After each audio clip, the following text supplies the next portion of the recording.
皆さんこんにちは、さくらんです。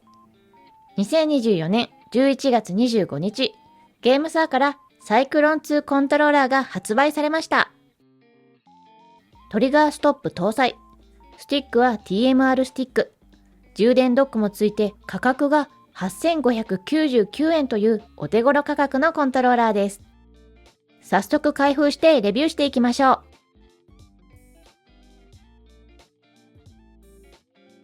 外箱はこんな感じです。背面には詳細が記載されています。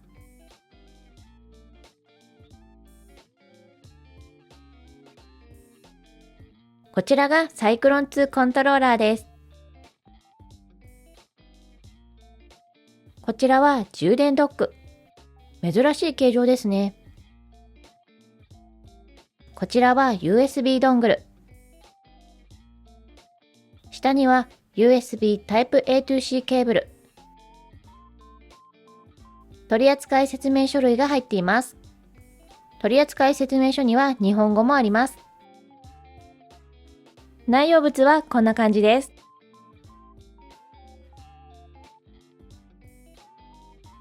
サイクロン2のサイズは横幅約 15.5 センチ、縦幅約 10.5 センチ、厚さ約 4.8 センチ、重さは約 231グラムです。プロコンと比べてみるとこんな感じです。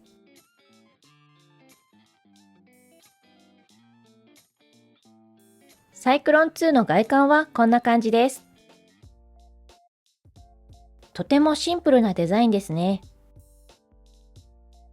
ABXY ボタンは Xbox レイアウト。カチカチとクリック感がいいマイクロスイッチのボタンです。サイズは約 10mm です。スティックは TMR スティックが搭載。摩耗のない非接触設計によりドリフトが起こらず長寿命のスティックになっています。直径は約 17.6mm。縁にしっかり溝があり、ゴム感が強い素材なので滑りにくく感じます。押し込みボタンは硬すぎず柔らかすぎず押しやすい押し心地です。十字キーはカチカチととても押し心地のいいタクタイルスイッチです。硬すぎずすごく操作しやすいです。上部の外観はこんな感じです。すべてのボタンにドットの滑り止めが搭載されています。LB、RB はカチカチと軽めの押し心地。マイクロスイッチではないです。LT、RT はクリアで中の構造が見えるデザインです。デフォルトではホールエフェクトのアナログトリガーですが、このトリガーの根元に搭載されているトリガースイッチを切り替えると、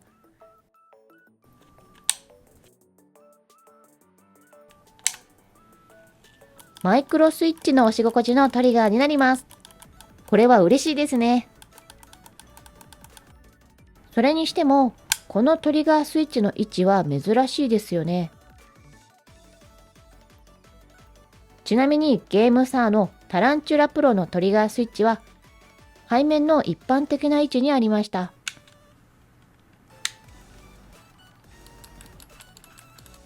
気になる点はトリガースイッチのポッチがあまり飛び出していないことです。爪がないと硬くてすごく切り替えにくいんじゃないかなと思いました。私は爪があるので比較的簡単に切り替えができますが、それでも少し硬いなと感じました。サイクロン2はなぜこの位置に搭載したのかは謎ですが、正直さっと切り替えるにはトリガースイッチは背面にある方が使いやすく感じました。背面の外観はこんな感じです。背面ボタンは大きめですね。押しやすい位置にあり、しっかりクリック感のある押し心地です。底面にはイヤホンジャックが搭載されています。グリップはこんな感じです。前も後ろも上部にまでドットの滑り止めが搭載されていて、握ってみるととても滑りにくく握り心地がいいです。癖のない形状でグリップは大きすぎず小さすぎず、とても握りやすいです。プロコンのような細めのグリップのコントローラーに慣れている方でも、比較的違和感なく使用できると思います。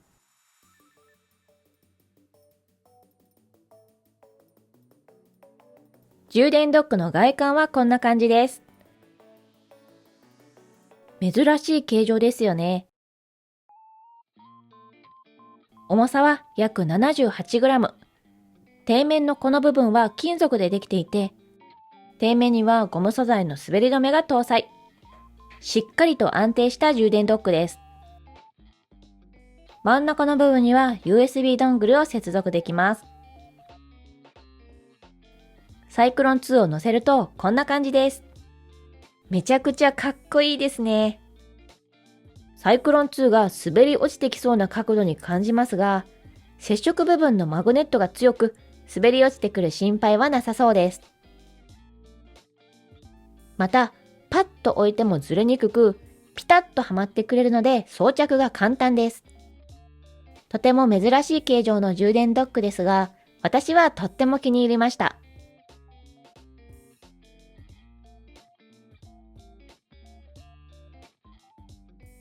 対応機器は Nintendo Switch、Windows、Android、iOS。接続方法は有線接続、Bluetooth 接続、付属の USB ドングルを使用しての 2.4GHz 帯の低遅延の無線接続です。860mAh のバッテリーが搭載。ポーリングレートは有線接続も無線接続も 1000Hz となっています。無線接続も 1000Hz なのは優秀ですね。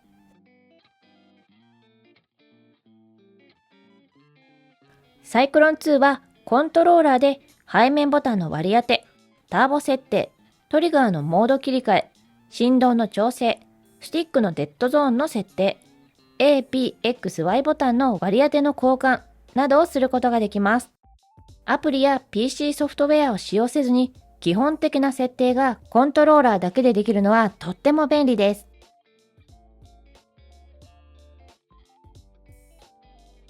PC ソフトウェア、ゲームサーコネクトソフトウェアで様々なカスタマイズをすることができます。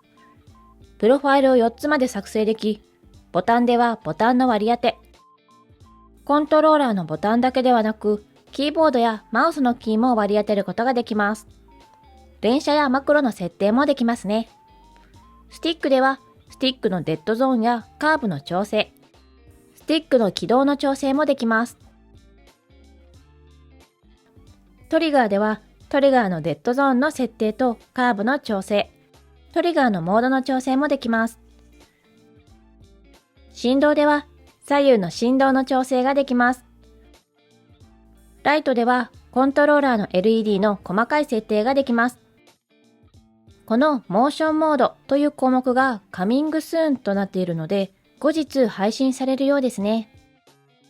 ちなみに動画作成時点ではゲームサーのアプリには対応していませんでした。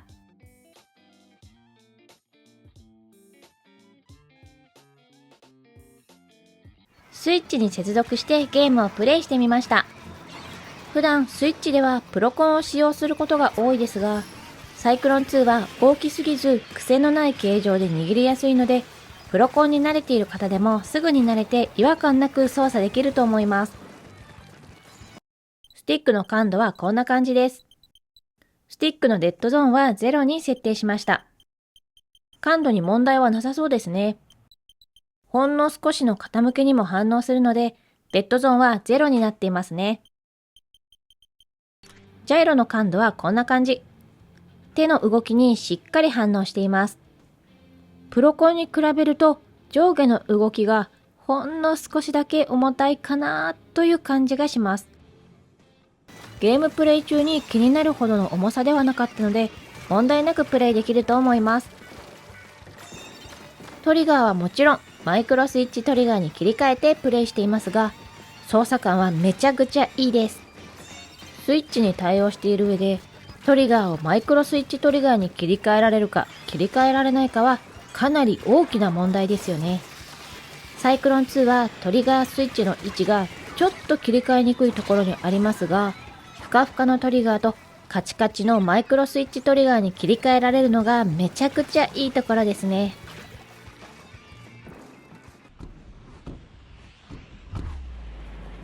次はパソコンに接続してゲームをプレイしてみました。特に気になる違和感や不満もなく、快適にゲームがプレイできました。有線接続でも無線接続でもポーリングレートが 1000Hz なのが嬉しいポイントですよね。また、スティックがホールエフェクトスティックよりも耐久性のある TMR スティック搭載というところも、コントローラーの使用頻度が高い方にとってはとっても嬉しいポイントですね。APXY ボタンのマイクロスイッチの押し心地がとても良く、トリガーはアナログトリガーとマイクロスイッチのトリガーに切り替え可能。レースゲームでも FPS でも TPS でも幅広いゲームで使用できるコントローラーですね。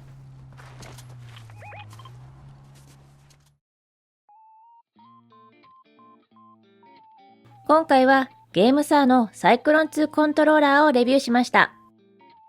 私が思うサイクロン2のいいところは、長寿命の TMR スティック搭載、押し心地のいいマイクロスイッチボタン、トリガーをマイクロスイッチトリガーに切り替えられる、ポーリングレートが無線接続でも 1000Hz、癖のない握りやすい形状、充電ドックがセットでも低価格なところですね。ちょっと残念な点は、トリガースイッチが切り替えにくい位置にあるのと、トリガースイッチが硬いというところですかね。その他に気になる点はなく、この性能でコントローラー単体は7999円、充電ドック付きでも8599円という価格はとてもおすすめできるコントローラーだと思います。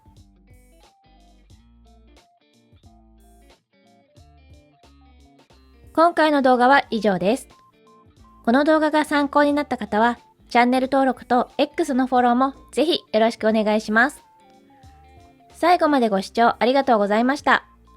また次の動画でお会いしましょう。さようなら。